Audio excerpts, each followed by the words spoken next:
Right? We're live? Yeah. Okay, good. Sorry about that. Yeah, sorry Technical for the delay. difficulties. It is Friday, I think, right? And so we are doing winning fist bumps. So welcome, everyone. I am Daniel. And then on the other end, there's Brandon, who's been holding down the fort the last 2 weeks. Brandon, I watched the last 2 weeks episodes, and they were awesome. I want Well, to say thank you. Yeah, Yeah. James, I don't know if you realize Daniel went on safari for 2 weeks and left me here to, host on my own. Yeah, That explains the tan. The tan, right? that's exactly it. Yeah, I mean, it was a pretty awesome experience. I mean, I learned a lot being in a third world country, seeing how other people lived in Tanzania was awesome. But then just the safari experience was pretty impressive. But I'm back now. So we're going to go into winning fist bumps today. Let's and we do it. have a special guest, James Lindsay. I've known James, I was doing the math. I think it's been like 25 years. We've known each other, kind of cross paths in different ways.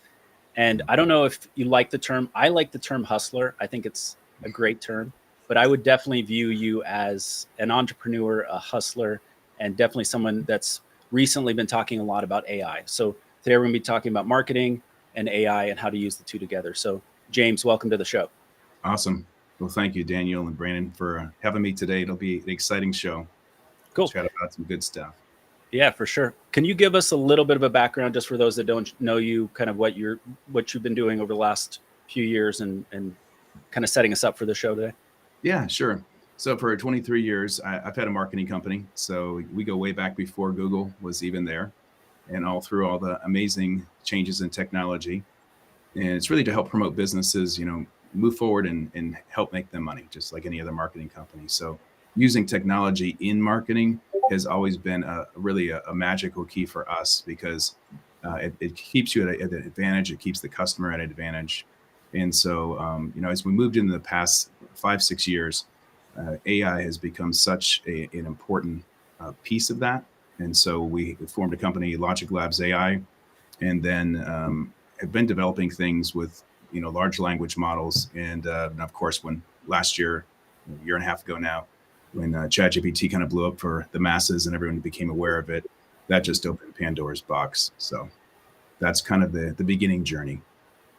Awesome. I love your model that you've got your marketing entity and then you've got a tech entity, because I'm sure you're learning a ton in your agency, like what your customers need, where their challenges are, and then you can pop over here and start building things to serve them. Like what a great model, James. Good for you. Yeah, thank you. The interesting thing about that too is that it used to be you have to make everything, develop everything. And sometimes that's still the case, but now there's so many other tools that are out there that are really easy plug and play that you can bring those into the market and help them get to market, with their go-to-market plan almost instantaneously. Yeah. Well, you remind me, so you've had your business 23 years. So you started your agency in 2002? Yeah, about 2000 is the first kind of foray into Okay. marketing and digital. Yeah. Yeah, so 2002, I launched a company that was kind of agency, but I remember then I had to go out and buy servers. I had to build a server room. We spent a weekend out there, cutting out a hole and sticking an air conditioner in the room to cool the servers and all that stuff. And now you just like log into AWS or whoever and turn on your server and off you go. But in my first startup, when we raised money, we had to raise like 50 grand went towards 2 servers because you had to have a backup. Yeah. Right. Yeah. Go way back to that stuff. It's kind of crazy how different it is now. Not to get too nerdy like I normally do, but there's actually a big resurgence of going not on-prem like it used to be, but for people to get their own hardware and to manage it on their own now, just Wow. because the cost of it has gone down so much, and being able to do it on your own is actually pretty easy now. So it's kind of interesting how they go back into that now. More like colo facilities again.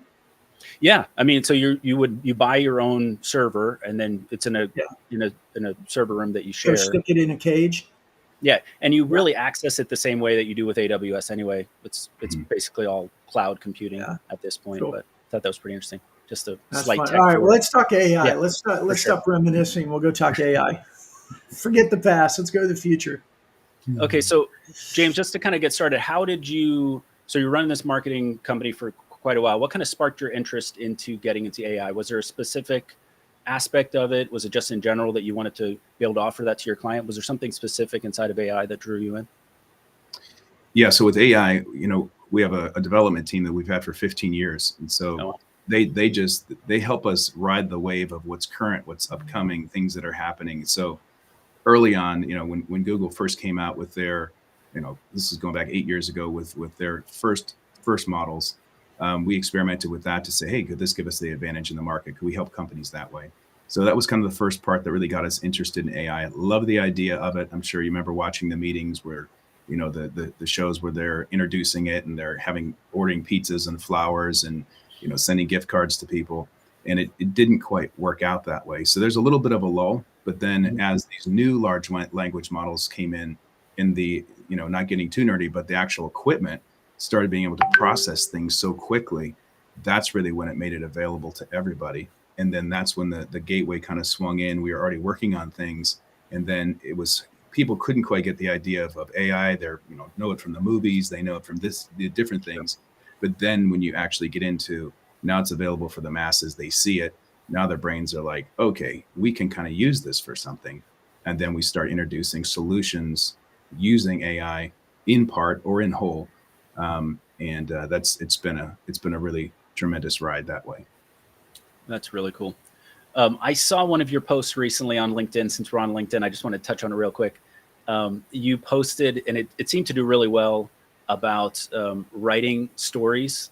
You did a storybook, right? Something Yeah. like that. And I had shared that on this show that I did something similar with my kids. Did you use that for any sort of marketing material? Is that something that you've turned into some sort of revenue generating product? Or was that really just more of a post to share on LinkedIn? Yeah, that was designed really. Most of our posts we put on LinkedIn are designed really to show persons what is possible with AI. And Okay. many times in businesses, they don't know where it applies. But if you can draw an example of like something that relates to them, they'll say, oh, that's kind of interesting. And so that's how most of the posts are put out for that purpose. So that one specifically, that was it was actually originally put together for the idea for business of creating a business plan, creating Okay. carousels, creating different content that could be basically generated in mass, but still be extremely personalized. So we decided to use it to write a children's book, and then from there actually have it make the complete Pixar style Right. cartoon, showing how you could have the same look of a character along with the story, compile it and do it in a really short period of time.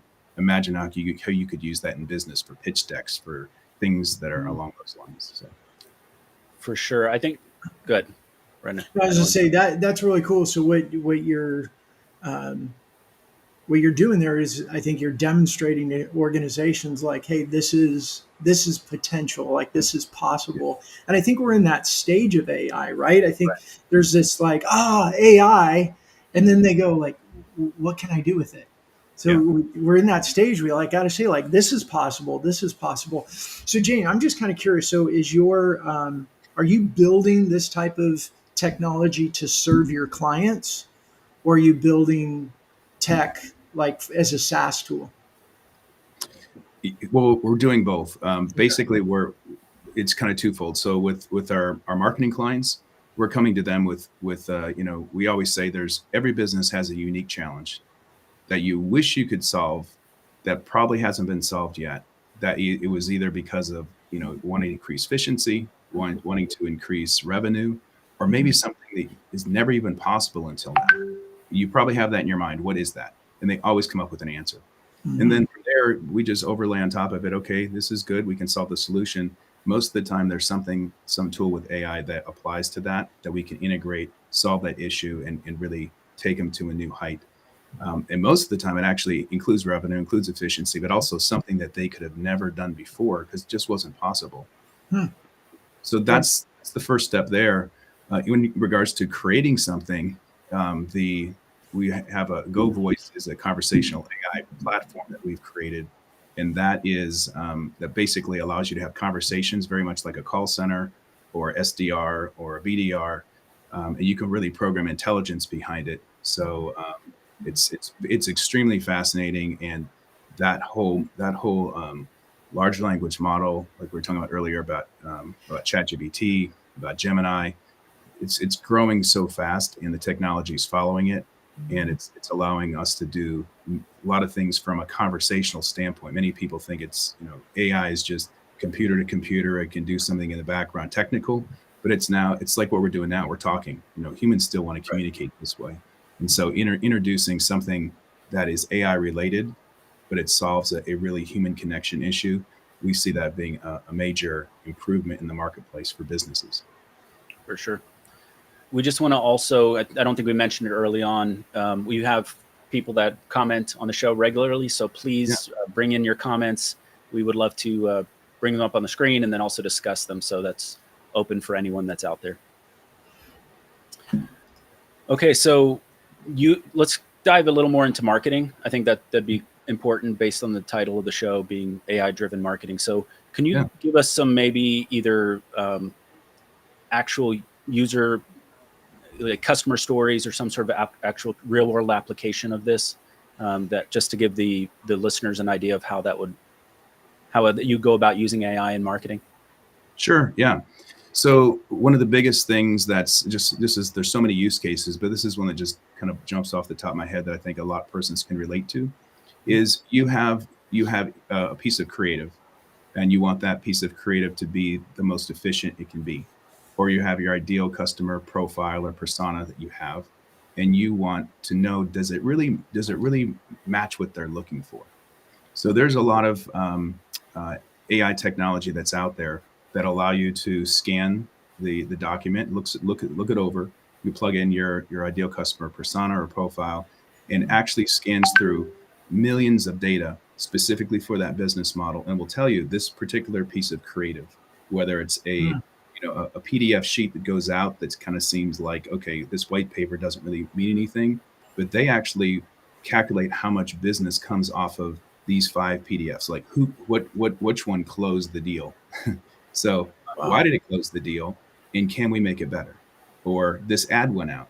Do they like a green car? Do they like the car parked backwards? What kind of family do they like?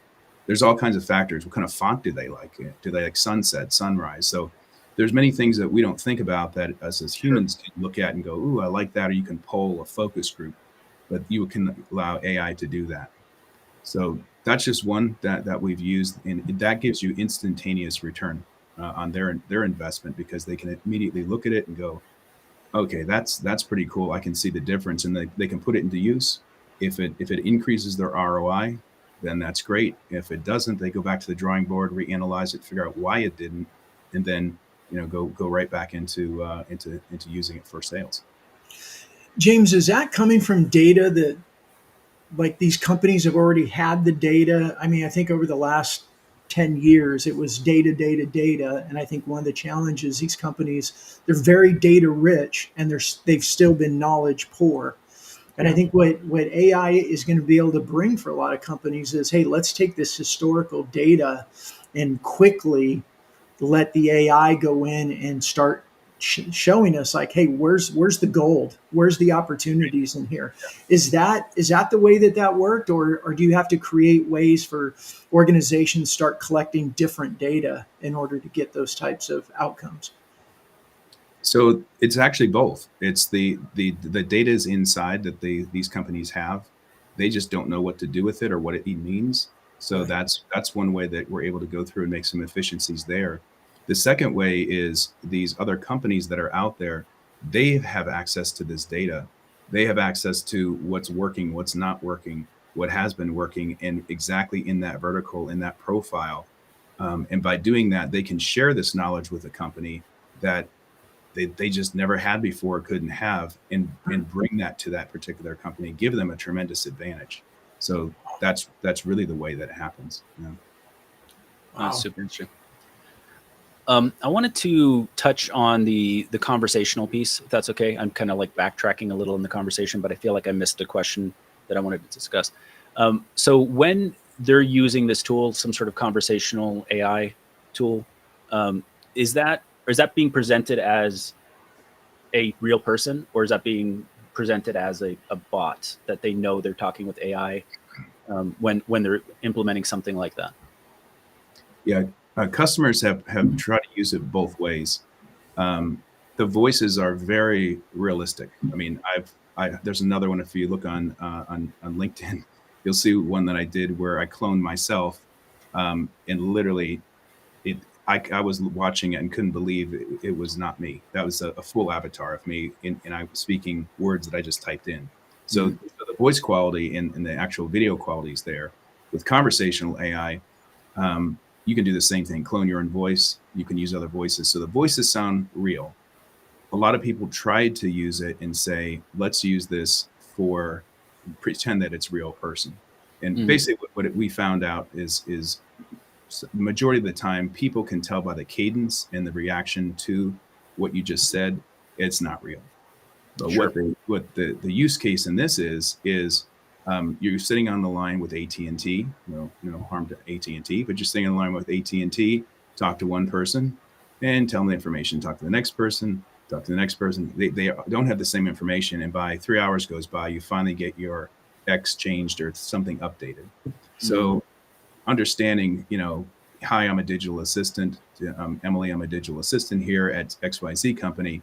I'm here to get your answer, your question answered and fixed right away. I've been trained by, a natural person, and how can I help you? And they'll should go ahead and tell you. That's like a customer service aspect of things. Yeah. And they're happy to have that, because would you rather sit on the line for 4 hours, or rather just have it answer your questions and get it done right away and be off in 2 seconds, kind of like a normal chatbot? So Yeah. that's the best use case. Yeah. I love that approach. I think that it becomes a problem when people think they're talking to a real person and they're not, Right. even in a customer service sort of role, because it just feels like you're being lied to a little bit. But I think when you know you're talking to them, and I think we talked about this a few weeks ago, which was, do you want to talk to AI? And my response is, I want to get my results done. I don't really care. Whatever gets me there the quickest. And just like in that case, if I'm talking to a credit card company or AT&T and I have a goal in mind, I just want to get to that goal. I don't care, whatever's the quickest way to get there. So I really appreciate that use case for you. Yeah. Yeah, I think some of the challenges out there are a lot of people don't know what's what. They're skeptical. And then you get in the mainstream media, you get things like I think it was out of Spain or Portugal. They had a model that was like this fast up and coming model. And they were booking her out for like 15 grand a day. And she was pure AI. Yeah. Right. And all of a sudden it's a story, but it just starts making people sit back and go, okay, well, how do I know? Who am I working with?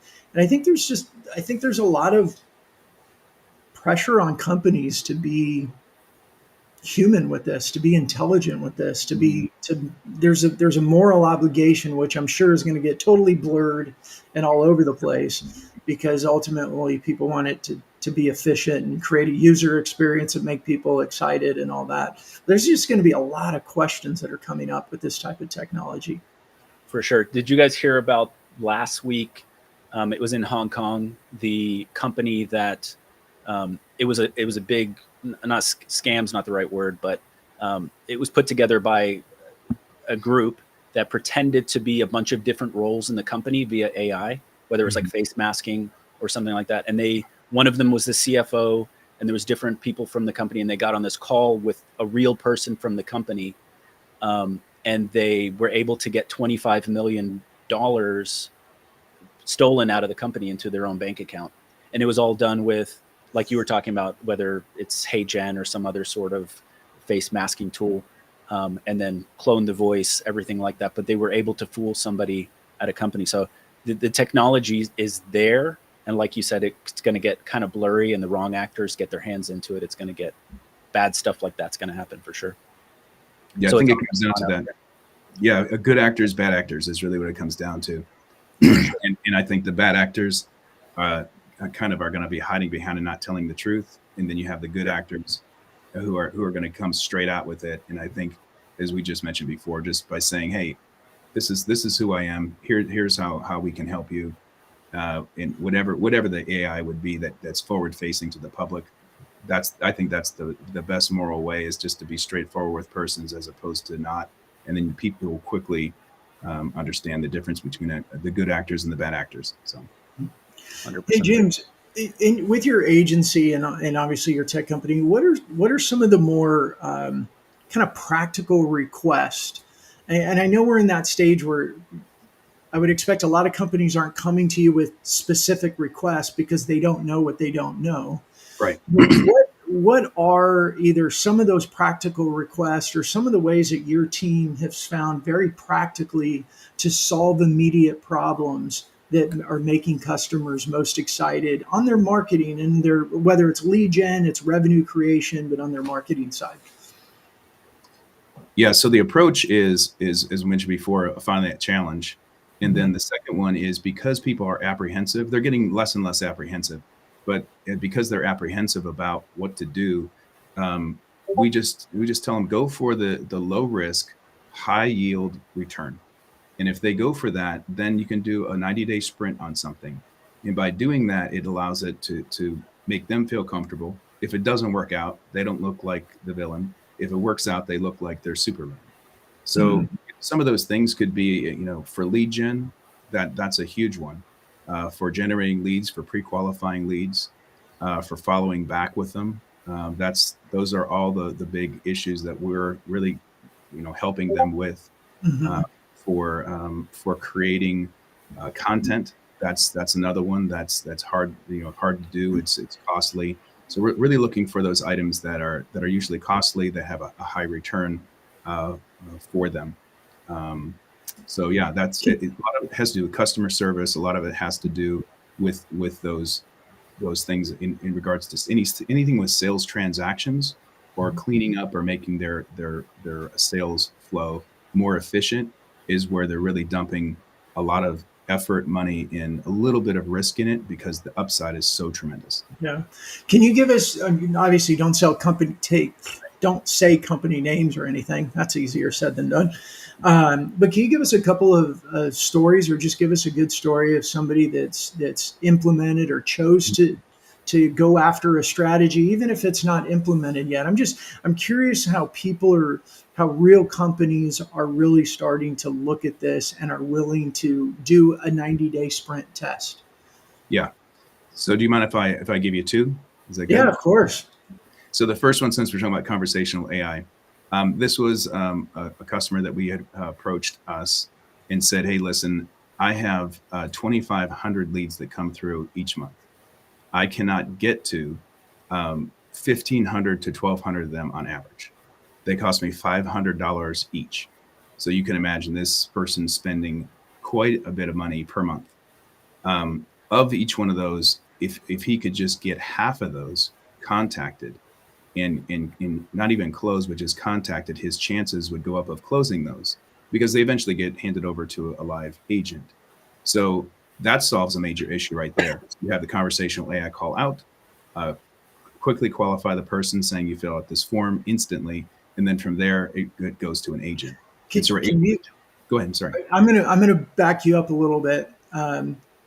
A conversational agent calls out. What does that look like practically for people? This is the way I've got to ask questions to Daniel. Sometimes he speaks up here over me, and I got to go, wait, dumb it down for me so I understand it a little bit. So a conversational agent calls out. What does that look like? Yeah. So do you want me to start the form and work through?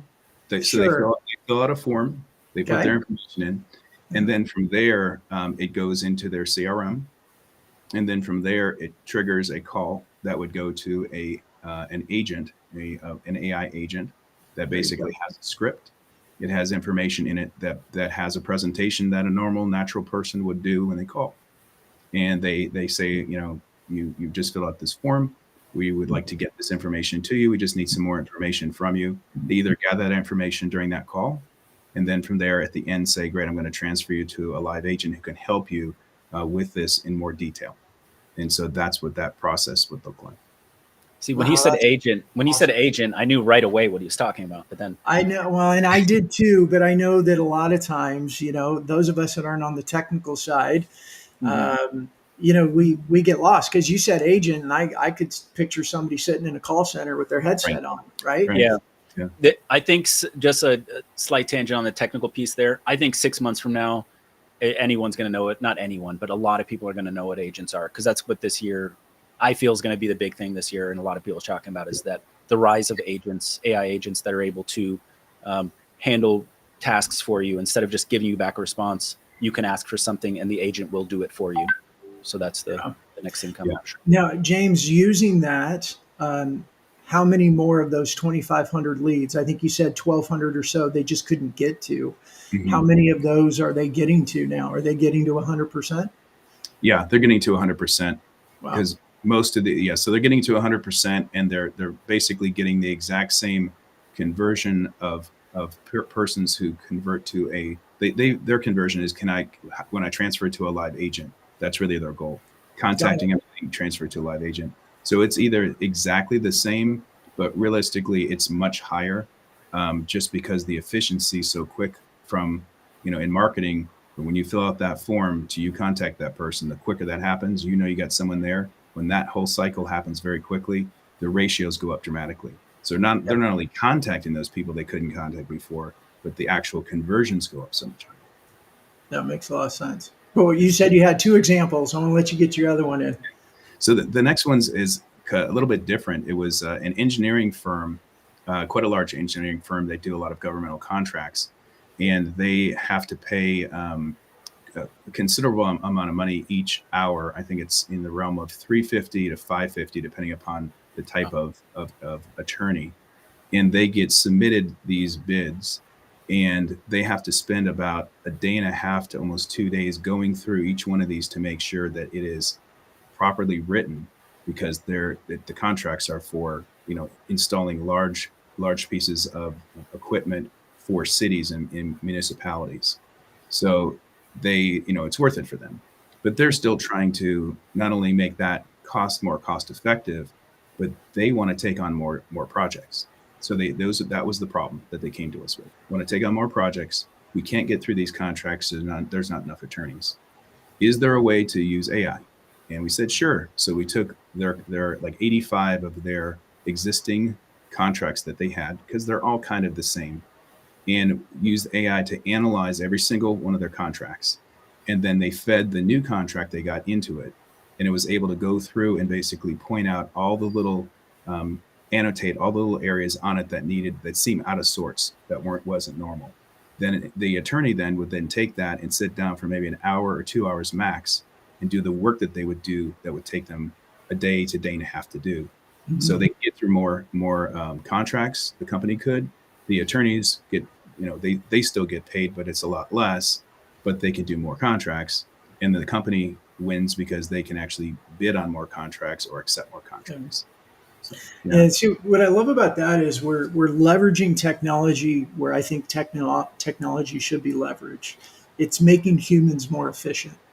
We're not replacing humans. We're making humans more efficient. So as you said, the lawyer's is able to do more contracts, but they're spending less time. They're really able to then focus on the areas that needs the human brain, because the tech brain highlighted like, hey, this is all good. Focus here. Right. Yeah. I've got a technical question. So in building software for AI myself over the last year or so, sometimes it's wrong. And I'm going to say wrong, hallucinations and things aren't quite the way you were hoping.